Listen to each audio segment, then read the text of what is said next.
I never liked the idea of my daughter dating. When she left for university, I hoped I'd have at least a couple of years before needing to smile through awkward introductions. But just a few months later, she brought home a guy named Nate. Nate wasn't what I expected.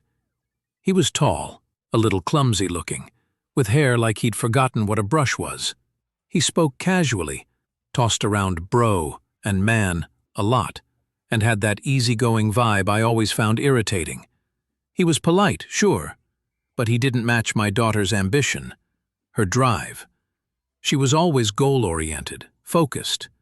He seemed like someone who just coasted through life. So, I kept my distance. I answered his questions with short replies. I looked at my phone instead of making conversation. I didn't want to be rude, but I wasn't interested in bonding. But no matter how cold I was, Nate never stopped being friendly. He kept showing up, smiling, helping with dishes, acting like we were already on good terms. Then one evening during a family dinner, everything changed. My wife and daughter realized they'd forgotten something for dessert and ran to the store, leaving me alone in the house with Nate. We sat in silence. I pretended to scroll through my phone while he looked like he was counting ceiling tiles. Then, out of nowhere, he asked, "Do you like whiskey?" I looked up, surprised. He looked nervous. I nodded. He smiled and said, "I actually brought a bottle my dad gave me. Want to try it?" I wasn't sure why, but I agreed. We poured a couple of glasses. At first, it was just as awkward as before. Quiet sipping, no real conversation.